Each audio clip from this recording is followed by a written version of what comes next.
ಯಾರಿಗಾಗಿ ಹೋರಾಟ? ಬೇಕೇ ಬೇಕು ನ್ಯಾಯ, ಬೇಕು ಬೇಕೇ ಬೇಕು ನ್ಯಾಯ, ಬೇಕು ಅಯ್ಯೋ ಅನ್ಯಾಯ, ಅಯ್ಯೋ ಅನ್ಯಾಯ, ಬೇಕೇ ಬೇಕು ನ್ಯಾಯ, ಬೇಕು ಬೇಕೇ ಬೇಕು ನ್ಯಾಯ, ಬೇಕು ನಿಲ್ಲದು ಹೋರಾಟ, ನಿಲ್ಲದು ಹೋರಾಟ, ನಿಲ್ಲದು ಹಾವೇರಿ ನಮ್ಮದು, ಹಾವೇರಿ ನಮ್ಮದು, ಹಾವೇರಿ ನಮ್ಮದು, ಹಾವೇರಿ ನಮ್ಮದು.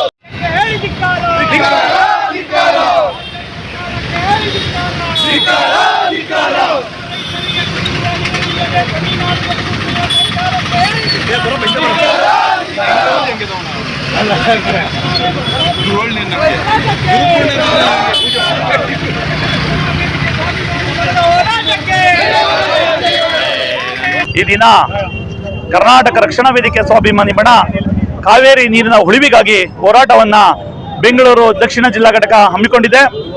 ಏನಿವತ್ತು CWRC ಆದೇಶವನ್ನು ಹೊರಬಂದಿದೆ. ಇದು ಈ ಕರುನಾಡಿನ ಜನರ ಮರಣ ಶಾಸನವನ್ನ ಬರೆದಿದೆ. ಯಾಕೋ ಏನೋ ಗೊತ್ತಿಲ್ಲ, ಪ್ರತಿ ಬಾರಿ ನೀರಿಗೆ ಮಳೆ ಅಭಾವ ಆದಾಗೆಲ್ಲ ನಮ್ಮ ನೀರನ್ನ ಕಸಿಯುವಂತ ಎಲ್ಲ ಒಂದು ತಂತ್ರಗಳನ್ನ ತಮಿಳುನಾಡು ಸರ್ಕಾರ ಮಾಡ್ತಾ ಬರ್ತಿದೆ. ಈ ತಮಿಳುನಾಡು ಸರ್ಕಾರಕ್ಕೆ ಕೇಂದ್ರ ಸರ್ಕಾರ ಮತ್ತು ರಾಜ್ಯ ಸರ್ಕಾರ ಒಂದು ಜೋಡಣೆಯ ಒಂದು ಅನುಸಾರವನ್ನ ಮಾಡಿಕೊಂಡು ಇವ್ರಿಗೆ ಒಂದು ಹಿಂಬದಿಯಿಂದ ಒಂದು ಶಕ್ತಿಯನ್ನು ತುಂಬುವಂತ ಕೆಲಸವನ್ನ ಮಾಡ್ತಿದೆ. ಕರ್ನಾಟಕ ರಕ್ಷಣಾ ವೇದಿಕೆ ಸ್ವಾಭಿಮಾನಿ ಬಣ ಈ ಮೂಲಕ ಕೇಂದ್ರ ಮತ್ತು ರಾಜ್ಯ ಸರ್ಕಾರಕ್ಕೆ ಎಚ್ಚರಿಕೆಯನ್ನು ನೀಡುತ್ತೆ. ನೀವೇನಾದ್ರೂ ಕಾವೇರಿ ನೀರನ್ನು ಹರಿಬಿಟ್ಟಿದೆ ಆದರೆ ಇಲ್ಲಿನ ಎಲ್ಲ ಶಾಸಕರುಗಳು, ಏನು ಚುನಾಯಿತ ಪ್ರತಿನಿಧಿಗಳು, ಎಲ್ಲ ಪಕ್ಷದ ಚುನಾಯಿತ ಪ್ರತಿನಿಧಿಗಳಾಗ್ಬೋದು, ಎಲ್ಲ ಪಕ್ಷದ ಸಂಸದರಾಗ್ಬೋದು, ನೀವೇನಾದ್ರೂ ನೀರನ್ನು ಹರಿಬಿಡಕ್ಕೂ ಬಿಟ್ಟು ಸುಮ್ಮನೆ ಕೂತಿದೆ ಆದ್ರೆ ನಿಮ್ಮ ಮನೆಗಳಿಗೆ ಬೀಗವನ್ನು ಬಡಿತೇವೆ. ನಿಮ್ಮ ಅವಶ್ಯಕತೆ ನಮಗಿಲ್ಲ, ನಮ್ಮ ನಾಡಿನ ರಕ್ಷಣೆಯನ್ನ ಮಾಡಿ ಅಂತೇಳಿ ನಿಮ್ಮನ್ನು ಚುನಾಯಿತ ಪ್ರತಿನಿಧಿಗಳನ್ನ ಚುನಾವಣೆಯಲ್ಲಿ ಗೆಲ್ಸ ನಾವು ಕಳಿಸ್ತೀವಿ. ನೀವು ಯಾಕೆ ಈ ರೀತಿ ಒಂದು ಮೌನವನ್ನ ಅನುಸರಿಸಿದ್ರಿ ಅಂತ ಗೊತ್ತಿಲ್ಲ. ಈ ಒಂದು ಕರ್ನಾಟಕ ರಾಜ್ಯ ಸರ್ಕಾರ ಮೇಕೆದಾಟನ ಅಣೆಕಟ್ಟನ್ನು ಕಟ್ತೀವಿ ಅಂತ ಬಂತು. ಇವತ್ತು ಮೇಕೆದಾಟು ಅಣೆಕಟ್ಟನ್ನ ಕಟ್ಟಿದೆ ಆದ್ರೆ ನಮ್ಮ ಎಲ್ಲ ಸಮಸ್ಯೆಗಳು ಬಗೆಹರಿಯುತ್ತೆ. ಹಾಗಾಗಿ ಮಾನ್ಯ ಮುಖ್ಯಮಂತ್ರಿಗಳಿಗೆ ನಾನು ಹೇಳೋದಿಷ್ಟೇ, ನೀವು ಅಣೆಕಟ್ಟನ್ನ ಕಟ್ತೀವಿ ಅಂತೇಳಿ ಈ ರಾಜ್ಯದಲ್ಲಿ ಎಲ್ಲರನ್ನ ಮತವನ್ನ ಕೇಳಿ ಚುನಾವಣೆಯಲ್ಲಿ ಗೆದ್ದಿದ್ದೀರಿ. ನಿಮ್ಮ ಸರ್ಕಾರ ಅಧಿಕಾರಕ್ಕೆ ಬಂದಿದೆ, ನೀವು ಕೂಡ ಮುಖ್ಯಮಂತ್ರಿ ಆಗಿದ್ದೀರಿ. ನೀವು ಈ ಕೂಡಲೇ ಅಣೆಕಟ್ಟು ಕಟ್ಟೋದಕ್ಕೆ ಏನೆಲ್ಲ ಒಂದು ವ್ಯವಸ್ಥಿತವಾಗಿ ಬೇಕೋ ಅದನ್ನ ಸರಿಪಡಿಸ್ಕೊಂಡು ಮೇಕೆದಾಟು ಅಣೆಕಟ್ಟು ಆಗಲೇಬೇಕು. ಕೇಂದ್ರ ಸರ್ಕಾರ ಒಂದು ಅಧಿಸೂಚನೆಯನ್ನು ಹೊರಡಿಸಿದೆ. ಯಾವುದೇ ಪಕ್ಕದ ರಾಜ್ಯಗಳ ಒಂದು ಕೇಳುವಂತ ಅವಶ್ಯಕತೆ ನಿಮ್ಗಿಲ್ಲ. ನೀವು ಅಣೆಕಟ್ಟನ್ನು ಕಟ್ಟೋದಕ್ಕೆ ಎಲ್ಲವನ್ನ ಸಿದ್ಧತೆಗಳನ್ನ ಮಾಡ್ಕೊಳ್ಳಿ ಅಂತ ಹೇಳಿದೆ.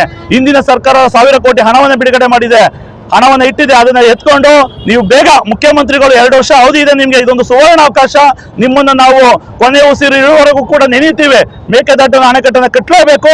ಮೇಕೆದಾಟು ಅಣೆಕಟ್ಟು ಕಟ್ಟೋದಕ್ಕೆ ಯಾರಾದ್ರೂ ಯಾವುದೇ ಪಕ್ಷ ಆಗಿರ್ಬೋದು, ಯಾವುದೇ ಶಾಸಕರಾಗ್ಬೋದು, ಸಂಸದರಾಗ್ಬೋದು, ನಿಮ್ಗೆ ತೊಂದರೆ ಕೊಟ್ಟಿದೆ ಆದ್ರೆ, ಹಿಂಬದಿಯಲ್ಲಿ ಗಿಂಟುವ ಕೆಲಸವನ್ನ ಮಾಡಿದ್ದೆ ಆದ್ರೆ, ತಮಿಳುನಾಡು ಸರ್ಕಾರಕ್ಕೆ ಹಿಂಬದಿಯಿಂದ ಶಕ್ತಿ ತುಂಬುವಂತ ಕೆಲಸ ಮಾಡಿದ್ದೆ ಆದ್ರೆ ಅವರನ್ನ ಬಹಿರಂಗಪಡಿಸಿ ಅವರ ಮನೆಗೆ ಬೀಗವನ್ನು ಬಡಿತೀವಿ. ಅವರಿಗೆ ಕಪ್ಪು ಮಸಿಯನ್ನು ಉಯ್ದು ನಾವು ನಿಮ್ಮ ಜೊತೆ ನಿಲ್ತೀವಿ. ಹೋರಾಟಗಾರರು ಇಡೀ ರಾಜ್ಯದಲ್ಲಿ ಕರ್ನಾಟಕ ರಕ್ಷಣಾ ವೇದಿಕೆ ಸ್ವಾಭಿಮಾನಿ ಬಣ ಉಗ್ರವಾದ ಹೋರಾಟವನ್ನು ಅವರು ಮಾಡ್ತೀವಿ ಅಂತ ಹೇಳ್ತಾ ಈ ಮೂಲಕ ಎಚ್ಚರಿಕೆಯನ್ನು ಕೊಡ್ತೇವೆ.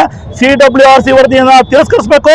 ಇಂದಿನ ಬಂಗಾರಪ್ಪನವರು ಏನು ನಿಲುವನ್ನು ತೆಗೆದುಕೊಂಡಿರೋ ಅವ್ರ ಶಿಷ್ಯ ಅಂತ ಹೇಳ್ತೀರಿ DK ಶಿವಕುಮಾರ್ ಅವರ, ಇವತ್ತು ಆದೇಶವನ್ನ ಮಾಡಬೇಕು. ಅದನ್ನ ಅವ್ರು ಏನು ಅವತ್ತು ಶಕ್ತಿಯನ್ನು ತುಂಬಿದ್ರೋ ಆ ರೀತಿ ನಿಮಗೂ ಕೂಡ ನಾವೆಲ್ಲರೂ ಕೂಡ ಹೋರಾಟಗಾರರಾಗ್ಬೋದು, ರೈತರಾಗ್ಬೋದು, ನಾಡಿನ ಜನತೆ ನಿಮಗೆ ಶಕ್ತಿಯನ್ನು ತುಂಬ್ತೀವಿ. CWRC ವರದಿ ಹಿಂಪಡೆಯುವಂತಹ ಒಂದು ಕೆಲಸಕ್ಕೆ ಏನೆಲ್ಲ ಜವಾಬ್ದಾರಿ ತಗೋಬೇಕು ಅದನ್ನು ತೆಗೆದುಕೊಳ್ತೀರಿ ಅಂತೇಳಿ ನಾವು ನಂಬಿಕೆ ನೀಡಿರ್ತೇವೆ. ಕರ್ನಾಟಕ ರಕ್ಷಣಾ ವೇದಿಕೆ ಸ್ವಾಭಿಮಾನಿ ಬಣ ಸದಾ ನಿಮ್ಮ ಜೊತೆ ಇರುತ್ತೆ ಅಂತೇಳಿ ಈ ಮೂಲಕ ಮನವಿಯನ್ನು ಮಾಡ್ತೇವೆ.